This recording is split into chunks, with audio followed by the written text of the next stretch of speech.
નમસ્કાર દોસ્તો, નવી પહેલ યુટ્યુબ ચેનલ પર આપ સૌનું હાર્દિક સ્વાગત છે।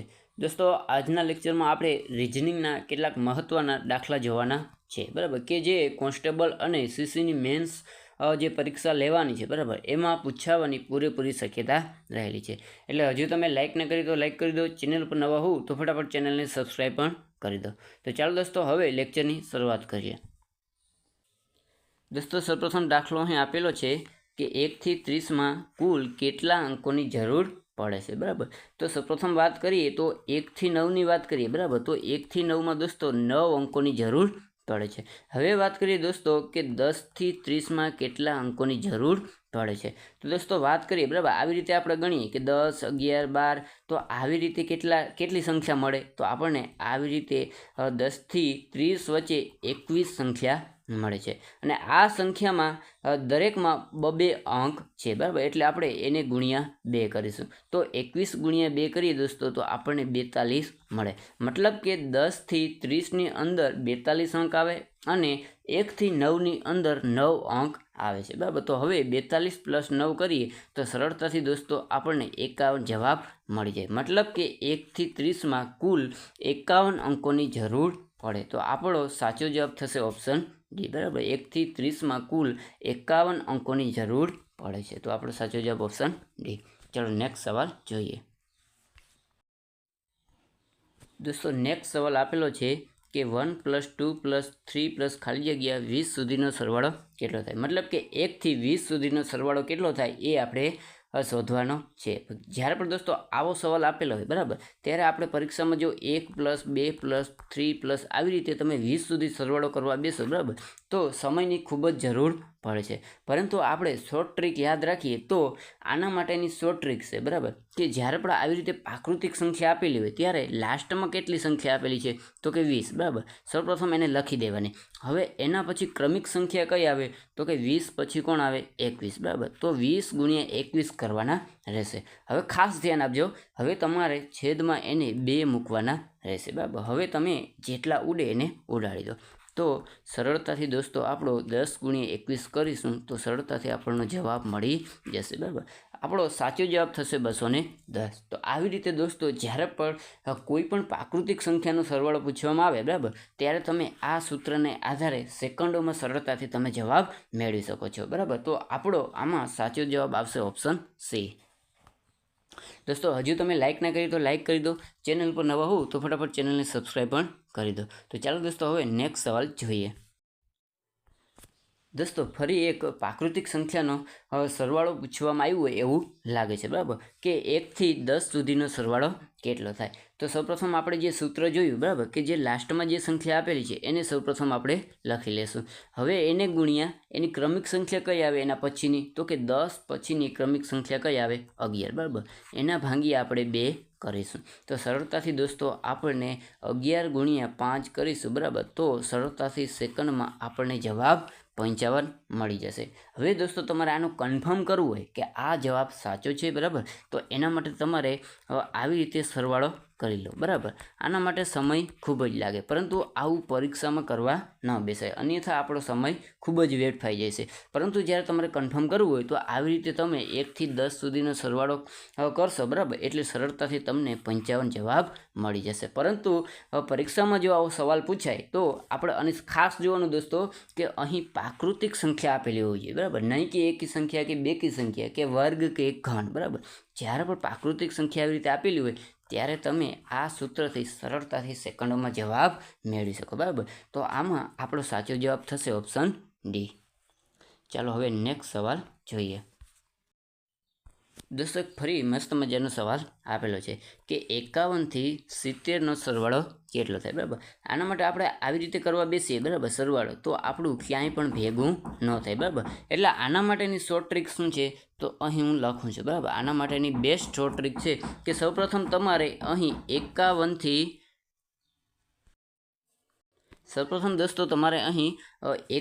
થી 60 લખી દેવાના, બરાબર। હવે એના પછી નીચે 61 થી 70, બરાબર। હવે શું કરવાનું તો ખાસ ધ્યાન આપજો, સૌપ્રથમ તમારે અહીં 51માં જે સૌપ્રથમ અંક આપેલું છે એને લખી દેવાનો 5 બરાબર. હવે તમારે એ 5ની પાછળ 2 5 બીજા મૂકવાના રહેશે. એવી જ રીતે દોસ્તો તમારે અહીં 61માં સૌપ્રથમ અંક કેટલો આપેલો છે તો કે 6 બરાબર. હવે એની પાછળ બીજા 2 5 મૂકી દો. હવે દોસ્તો આનો સરવાળો કરો બરાબર. તો આનો સરવાળો કેટલો થાય દોસ્તો તો કે આનો સરવાળો થશે 1210 બરાબર. તો 51થી 70 સુધીનો સરવાળો કેટલો થશે 1210. એટલે તમારો સાચો જવાબ થશે ઓપ્શન એ બરાબર. આવી રીતે દોસ્તો તમે કોઈ પણ સંખ્યાનો જ્યારે પણ સરવાળો પૂછવામાં આવે ત્યારે તમે સેકન્ડોમાં જવાબ મેળવી શકો. સૌપ્રથમ શું કરવાનું તો કે અહીં 51થી 70 આપેલું છે બરાબર. તો સૌપ્રથમ તમારે અહીં 51થી 60 લખી દેવાના. હવે શું કરવાનું તો કે જે 5 છે બરાબર એ લખી દો અને એની પાછળ બીજા 5 2 5 લખી દો. એવી જ રીતે હવે 61થી 70 બરાબર. તો 61માં તમારે સૌપ્રથમ જે પહેલો અંક આપેલો છે એને લખી દો અને એની પાછળ 5 મૂકી દો. હવે તમે દોસ્તો આનો સરવાળો કરશો એટલે સરળતાથી તમને જવાબ મળી જશે બરાબર. તો આમાં આપણો સાચો જવાબ થશે ઓપ્શન એ. ચલો દોસ્તો ફરી એક એવો જ મસ્ત મજાનો સવાલ આપેલો છે કે 61થી 70નો સરવાળો કેટલો થાય બરાબર. તો આના માટે સૌપ્રથમ આપણે અહીં 61થી 70 લખી દઈશું. એવી જ રીતે 71થી કેટલા લખી દઈશું તો કે 80 બરાબર. હવે 81થી 90. હવે શું કરવાનું છે તો ખાસ ધ્યાન આપજો દોસ્તો બરાબર. સૌપ્રથમ અહીં પહેલો અંક કેટલો આપેલો છે તો કે 6 બરાબર. એની પાછળ તમારે 55 મૂકી દેવાના. એવી જ રીતે અહીં પહેલો અંક કયો આપેલો છે તો કે 7. એની પાછળ તમારે 55 મૂકી દેવાના. હવે 8 બરાબર. તો 8ની પાછળ પણ તમારે 55 મૂકી દેવાના. હવે દોસ્તો તમે આનો સરવાળો કરશો બરાબર. આ જે સંખ્યા આપેલી છે એનો તમે સરવાળો કરશો એટલે સરળતાથી તમારો જવાબ મળી જશે બરાબર. તો આનો સરવાળો આપણે કરીએ દોસ્તો તો આનો સરવાળો થશે 2265 બરાબર. એટલે આપણો સાચો જવાબ થશે ઓપ્શન સી બરાબર. 61થી 90નો સરવાળો તમે કરવા બેસશો બરાબર તો સરળતાથી તમને 2265 જવાબ મળશે. એટલે આપણો સાચો જવાબ થશે ઓપ્શન સી બરાબર. આ ટ્રીકથી દોસ્તો તમે સરળતાથી સેકન્ડોમાં કોઈ પણ સંખ્યાનો સરવાળોનો જવાબ મેળવી શકો છો. દોસ્તો નેક્સ્ટ સવાલ આપેલો છે નીચે આપેલ શ્રેણીમાંથી એવી કેટલી જોડ બને કે જેનો તફાવત 2 આવે બરાબર. સૌપ્રથમ આપેલી જે શ્રેણી આપેલી છે એને નીચે લખી દઈએ. દોસ્તો આમાં એવું પૂછવામાં આવ્યું કે જે આ શ્રેણી છે બરાબર એમાં એવી કેટલી જોડ બને કે જેનો તફાવત એટલે કે એ સંખ્યાનો આપણે બાદબાકી કરવા બેસીએ તો આપણને 2 જવાબ મળે બરાબર. તો સૌપ્રથમ જોઈએ 6માંથી 4 બાદ કરીએ તો 2 મળી જાય બરાબર. મતલબ કે એક જોડી આપણી બની ગઈ. હવે 4માંથી 1 બાદ કરીએ તો 3 વધે બરાબર. એ પણ જોડી આપણી નહીં બને. એવી જ રીતે 1માંથી 2 કરીએ બાદ તો પણ આપણો મેળ ન બને બરાબર. હવે 2માંથી આપણે 8 બાદ કરીએ તો 6 વધે પણ એ પણ સાચું ન પડે. એવી જ રીતે 8માંથી 7 બાદ કરીએ તો 1 જવાબ મળે એ પણ ન મેળ પડે બરાબર. 7માંથી 4 બાદ કરીએ તો 3 મળે એ પણ આપણો મેળ ન પડે. તો 4માંથી 2 બાદ કરીએ દોસ્તો તો આપણને 2 મળે. મતલબ કે અહીં 2 એવી જોડ બને છે કે જેનો તફાવત આપણને 2 મળે છે બરાબર. તો આપણો સાચો જવાબ થશે ઓપ્શન એ બરાબર. દોસ્તો આવા સવાલો કોન્સ્ટેબલ અને સીસીની મેન્સ પરીક્ષામાં પૂછાવાની પૂરેપૂરી શક્યતા રહેલી છે. કારણ કે દોસ્તો આવા જે સવાલો અગાઉની પરીક્ષામાં ખૂબ જ પૂછાયેલા છે બરાબર. તો આમાં આપણો સાચો જવાબ આવશે ઓપ્શન એ. દોસ્તો નેક્સ્ટ સવાલ આપેલો છે કે લિટરેચર શબ્દનો ઉપયોગ કરીને નીચેનામાંથી કયો શબ્દ બને છે. મતલબ કે અહીં જે 4 ઓપ્શન આપેલા છે બરાબર એમાંથી એક એવું ઓપ્શન છે એક એવો શબ્દ છે કે જે આ લિટરેચર શબ્દમાંથી બનેલો છે. એ શબ્દ આપણે શોધવાનો છે બરાબર. તો એના માટે જોઈએ દોસ્તો તો સૌપ્રથમ શબ્દ આપેલો છે આ તો નહીં જાય બરાબર. કેવી રીતે નહીં આવે દોસ્તો તો કે અહીં જી આપેલો છે બરાબર. એ જી આમાં ક્યાંય પણ લિટરેચરમાં આવતો નથી બરાબર. એટલે આ ઓપ્શન એ તો આપણો આવશે જ નહીં. ત્યારબાદ જોઈએ રિલેક્સ બરાબર. તો રિલેક્સની વાત કરીએ દોસ્તો તો રિલેક્સમાં લાસ્ટમાં એક્સ આપેલો છે પરંતુ લિટરેચરમાં ક્યાંય પણ એક્સ આવતો નથી બરાબર. તો રિલેક્સ પણ આવશે નહીં. ત્યારબાદ ટેન્ડરની વાત કરીએ બરાબર.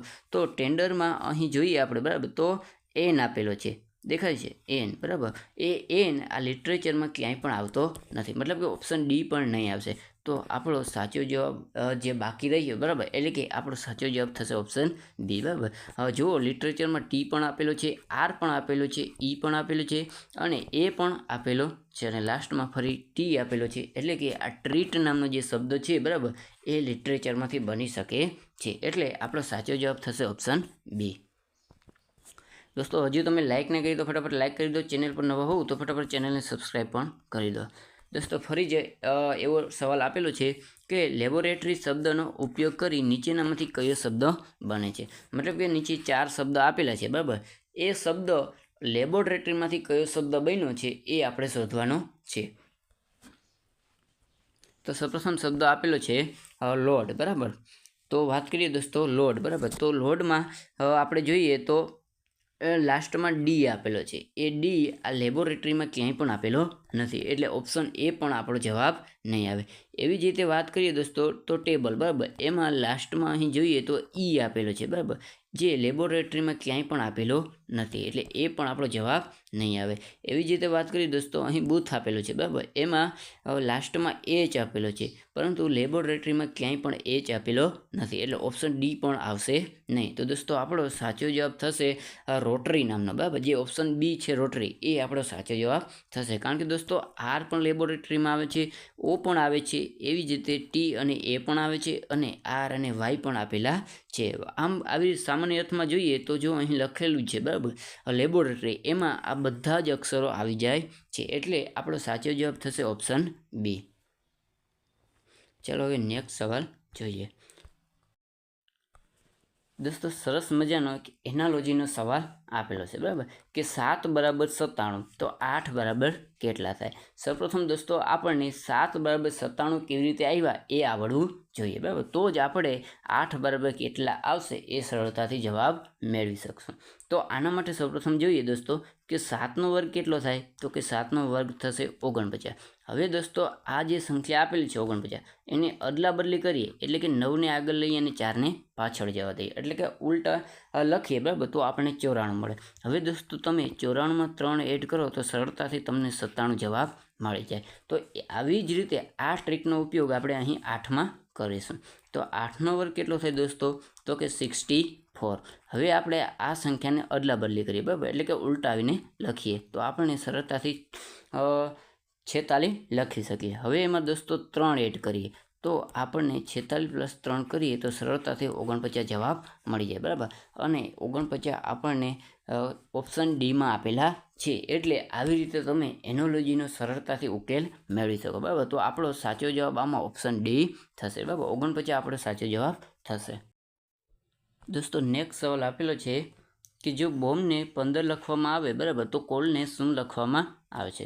દોસ્તો આવા સવાલ કોન્સ્ટેબલ જેવી પરીક્ષામાં ખૂબ જ પૂછાતા હોય છે, બરાબર. એટલે આની મેક્સિમમ પ્રેક્ટિસ આપણે કરવી જોઈએ, જેથી કરીને ટૂંક સમયમાં આપણે જવાબ મેળવી શકીએ. તો આવા સવાલો જ્યારે પણ દોસ્તો પૂછે ત્યારે સૌપ્રથમ આપણે ABCD લખી લેવી જોઈએ, બરાબર, જેથી કરીને આપણે સેકન્ડોમાં જવાબ મેળવી શકાય. તો સૌપ્રથમ આપણે અહીં ABCD લખી લઈએ. દોસ્તો હવે શું કરવાનું છે તો કે બોમ્બ, બરાબર, એટલે કે એમાં બીનો કેટલામો ક્રમ છે દોસ્તો, તો કે 2, બરાબર. તો સૌપ્રથમ અહીં 2 આપણે લખી દઈશું. હવે એવી જ રીતે દોસ્તો ઓ આપેલું છે, બરાબર, તો ઓનો કેટલામો ક્રમ છે દોસ્તો, તો કે 15, બરાબર. તો 2 + આપણે 15 કરીશું. હવે લાસ્ટમાં અહીં એમ આપેલો છે, બરાબર, તો એમનો ક્રમ કેટલો છે દોસ્તો, તો ABCDમાં આપણે જોઈએ તો એમનો ક્રમ કેટલામો થશે, 13મો, બરાબર. હવે આ બધાનો તમે સરવાળો કરશો દોસ્તો એટલે સરળતાથી તમને 30 મળી જશે, બરાબર. હવે 30 / 2 કરશું એટલે આપણને 15 મળી જાય, બરાબર. એટલે કે બોમ્બ બરાબર આપણને સરળતાથી 15 મળી જાય, એટલે કે બોમ્બને 15 લખવામાં આવે એ સરળતાથી આપણે મળી જાય. તો એવી જ રીતે દોસ્તો આપણે અહીં કોલને શું લખવામાં આવે એ કહેવાનું છે, બરાબર. તો સૌપ્રથમ આપણે સી, બરાબર, સીનો કોડ કેટલો છે, તો કે સીનો ક્રમ 3 છે, તો આપણે સૌપ્રથમ અહીં 3 લખી લેશું. હવે એવી જ રીતે ઓ, બરાબર, તો ઓનો ક્રમ કેટલામાં છે, તો કે 15, તો અહીં આપણે 3 + 15 કરીશું. અને લાસ્ટમાં એલ આપેલો છે, બરાબર. તો એલ બરાબર કેટલા દોસ્તો આપેલા છે, સોરી અહીં આપેલા છે, બરાબર. એલ બરાબર આપણને 12 ક્રમ આપેલા છે, બરાબર. તો હવે દોસ્તો 3 + 3 + 15 + 12 કરીશું બરાબર, તો આપણને 30 મળશે. હવે દોસ્તો 30 ભાગ્યા 2 કરશું એટલે સરળતાથી આપણને 15 જવાબ મળી જશે બરાબર. તો આપણો સાચો જવાબ થશે ઓપ્શન ડી બરાબર. બોમ્બને 15 લખવામાં આવે તો કોલને પણ 15 લખવામાં આવે છે, એટલે આપણો સાચો જવાબ થશે ઓપ્શન ડી. દોસ્તો આવો સવાલ જ્યારે પણ પૂછાય ત્યારે તમે ABCD લખેલી હોય બરાબર, અને આવી રીતે તમે ક્રમ આપી દીધો હોય તો સરળતાથી સેકન્ડોમાં તમે જવાબ મેળવી શકો બરાબર. તો ચાલો દોસ્તો હવે નેક્સ્ટ સવાલ જોઈએ. દોસ્તો નેક્સ્ટ સવાલ આપેલો છે કે જો 1 2 3 ને બ્રાઇટ લિટલ બોય અને 1 4 5 ને ટોલ બિગ બોય, એવી જ રીતે 6 3 7 ને બ્યુટીફુલ લિટલ ફ્લાવર ઓળખવામાં આવે તો બ્રાઇટનો કોડ શું થશે બરાબર. દોસ્તો આવા સવાલ કોન્સ્ટેબલની એક્ઝામમાં ખૂબ જ પૂછવામાં આવે છે, અને તમે અગાઉના પેપર જોશો બરાબર, તો એમાં પણ આવા સવાલ તમને જોવા મળશે. તો દોસ્તો આના માટે આપણે બ્રાઇટનો કોડ શોધવા માટે સૌપ્રથમ આપણે જોઈએ કે બ્રાઇટ ક્યાં આપેલું છે બરાબર. તો એના માટે સૌપ્રથમ આપણે અહીં લખી દઈએ નીચે.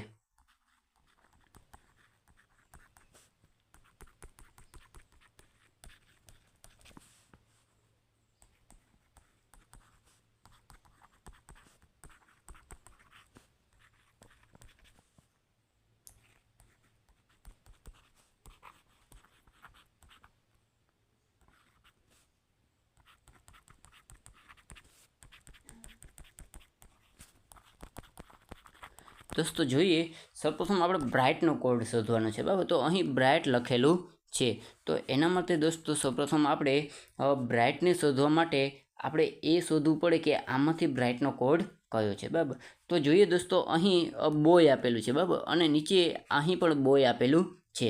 મતલબ કે આ બંનેમાં બોય એટલે કે એવો કયો કોડ છે આ બંનેમાંથી બરાબર જે બોયનો હોઈ શકે. તો જો દોસ્તો અહીં પણ એક આપેલું છે અને અહીં પણ એક આપેલું છે, મતલબ કે બોયનો કોડ કેટલો થશે? બોયનો કોડ થશે 1 બરાબર. હવે દોસ્તો આપણે 2 અને 3માંથી બ્રાઇટનો કોડ શોધવાનો છે. તો જો દોસ્તો અહીં લિટલ આપેલું છે બરાબર, અને અહીં પણ લિટલ આપેલું છે, મતલબ કે આ બંનેમાંથી સેમ કયું છે એ આપણે શોધવાનું છે. તો જો દોસ્તો અહીં 3 આપેલા છે અને અહીં પણ 3 આપેલા છે, મતલબ કે દોસ્તો 3 એ લિટલનો કોડ થશે અને 1 એ બોયનો કોડ થશે. તો આપણી પાછળ માત્ર 2 વધ્યા બરાબર, એ 2 બ્રાઇટનો કોડ થશે. તો દોસ્તો આવી રીતે તમે સરળતાથી જવાબ મેળવી શકો બરાબર. તો આપણનો સાચો જવાબ થશે ઓપ્શન એ બરાબર. બ્રાઇટનો કોડ થશે 2 બરાબર. દોસ્તો સરસ મજાનો કેલેન્ડરનો સવાલ આપેલો છે. જો આજે બુધવાર છે તો હવે પછીના 38મા દિવસે કયો વાર હશે બરાબર. એટલે કે મતલબ કે આજે બુધવાર છે પરંતુ હવે 38 દિવસ પછી કયો વાર હશે એ આપણે શોધવાનો છે. તો દોસ્તો આવો સવાલ જ્યારે પણ પૂછે બરાબર, તો એના માટેની શોર્ટ ટ્રીક તમને બતાવું બરાબર. તો સૌપ્રથમ અહીં કેટલા આપેલા છે? 38 બરાબર. તો 38 ભાગ્યા તમારે 7 કરવાના રહેશે. 7 શા માટે? તો કે દોસ્તો અઠવાડિયામાં કેટલા દિવસ હોય? તો કે 7 બરાબર. તો 38 ભાગ્યા તમે 7 કરશો બરાબર, તો 7 × 5 = 35 બરાબર. એટલે તમને શેષ કેટલા મળશે? 3 બરાબર. હવે શું કરવાનું? તો કે બુધવારમાં તમારે 3 વાર એડ કરવાના રહેશે બરાબર. એટલે બુધવાર પછી ત્રીજો વાર કયો આવે? તો કે ગુરુવાર, શુક્રવાર બરાબર, અને એના પછી આવશે શનિવાર. મતલબ કે દોસ્તો તમારો સાચો જવાબ થશે શનિવાર બરાબર. તો આમાં ઓપ્શન સી આપણો સાચો જવાબ થશે. સૌપ્રથમ દોસ્તો જે સંખ્યા આપેલી હોય બરાબર એના ભાગ્યા તમારે 7 કરવાના રહેશે, અને જેટલા પણ શેષ મળે એ તમારે આજે જે વાર આપેલો હોય એમાં તમારે એડ કરવાના રહેશે. મતલબ કે આજે બુધવાર છે તો એના પછીનો ત્રીજો દિવસ કયો છે એ આપણો સાચો જવાબ થશે. તો આપણો સાચો જવાબ ઓપ્શન સી શનિવાર સાચો જવાબ થશે. દોસ્તો નેક્સ્ટ સવાલ આપેલો છે, નીચેનામાંથી કયું લીપ વર્ષ છે બરાબર. સામાન્ય રીતે આપણે દોસ્તો જે 4 વર્ષ લીપ વર્ષ આવે એવી રીતે યાદ રાખતા હોઈએ, પરંતુ અહીં જે 4 ઓપ્શન આપેલા છે એમાંથી કયું લીપ વર્ષ છે બરાબર એ આપણે શોધવાનું છે. તો જો દોસ્તો આપણે હંમેશા એવું યાદ રાખતા હોઈએ કે જે વર્ષ આપ્યું હોય એના લાસ્ટ 2 અંકો છે એને જો આપણે 4 વડે ભાંગી શકીએ તો એને આપણે લીપ વર્ષ ગણતા હોઈએ. પરંતુ જોઈએ દોસ્તો તો 34ને આપણે 4 વડે ભાંગીએ બરાબર, તો કેટલા શેષ વધે? 2. મતલબ કે આ આપણું લીપ વર્ષ નથી, બરાબર. એવી જ રીતે 14ને તમે 4 વડે ભાંગો, બરાબર, તો એમાં પણ શેષ 2 વધે, મતલબ કે એ પણ લીપ વર્ષ નથી. તો 1962ને તમે 4 વડે ભાંગો, મતલબ કે 62ને તમે 4 વડે ભાંગો તો પણ તમને શેષ મળે, એટલે એ પણ લીપ વર્ષ નથી. પરંતુ દોસ્તો તમે 48ને તમે 4 વડે ભાંગો, બરાબર, તો 12 ચોક 48, બરાબર, એટલે આપણને 0 શેષ મળે, મતલબ કે આપણો સાચો જવાબ ઓપ્શન સી 1948 લીપ વર્ષ છે, બરાબર. તો આપણો સાચો જવાબ થશે ઓપ્શન સી. દોસ્તો આજના લેક્ચરનો લાસ્ટ સવાલ આપેલો છે અને એ સવાલ પણ શ્રેણીનો આપેલો છે, બરાબર. તો દોસ્તો હજુ તમે લાઇક ના કરી તો લાઇક કરી દો, ચેનલ પર નવા હોવ તો ફટાફટ ચેનલને સબસ્ક્રાઈબ પણ કરી દો. તો જો દોસ્તો સવાલ આપેલો છે કે નીચેની શ્રેણી પૂર્ણ કરો. નીચે જે શ્રેણી આપેલી છે એને આપણે પૂર્ણ કરવાની છે, બરાબર. અને દોસ્તો કોન્સ્ટેબલમાં રિઝનિંગમાં શ્રેણીના દાખલા ખૂબ જ પૂછાતા હોય અને જે સીસીની પ્રિલિમ્સ પરીક્ષા પૂર્ણ થઈ, બરાબર, એમાં પણ શ્રેણીના દાખલા ખૂબ જ પૂછાય. એટલે હવે વાત કરીએ તો સીસીની મેન્સ અને કોન્સ્ટેબલમાં પણ આવા શ્રેણીના દાખલા ખૂબ જ પૂછાવાની શક્યતા રહેલી છે અને આપણે એક શ્રેણીનો લેક્ચર પણ અપલોડ કરવાના છીએ, બરાબર. તો ચાલો દોસ્તો હવે જોઈએ. આમાં જોઈએ દોસ્તો તો સૌપ્રથમ આપણે તફાવત જોઈએ તો 23માંથી 19 બાદ કરીએ તો આપણને 4નો તફાવત મળે. એવી જ રીતે 26માંથી 23 બાદ કરીએ તો આપણને 3નો તફાવત મળે. ફરી વાત કરીએ તો 30માંથી 26 બાદ કરીએ તો 4નો તફાવત મળે. હવે આગળ જોઈએ દોસ્તો તો 33માંથી 30નો બાદ કરીએ તો આપણને 3 મળે. મતલબ કે દોસ્તો સૌપ્રથમ 4 વધે, ત્યારબાદ 3, ફરી 4, ફરી 3. તો હવે દોસ્તો તમારે 4 વધારવાના રહેશે. મતલબ કે દોસ્તો 33માં તમે 4 એડ કરો, બરાબર, તો સરળતાથી દોસ્તો તમને જવાબ 37 મળી જાય, બરાબર. તો અહીં આપણે જે અધૂરી શ્રેણી છે, બરાબર, એમાં આપણો સાચો જવાબ આવશે 37, એટલે ઓપ્શન સી આપણો સાચો જવાબ થશે. તો દોસ્તો આશા રાખું છું કે તમને કાંઈક નવું શીખવા મળ્યું હશે. જો તમને મજા આવી હોય, લેક્ચર ગમ્યો હોય તો ફટાફટ લાઇક કરો, ચેનલ પર નવા હોવ તો ફટાફટ ચેનલને સબસ્ક્રાઈબ પણ કરી દો.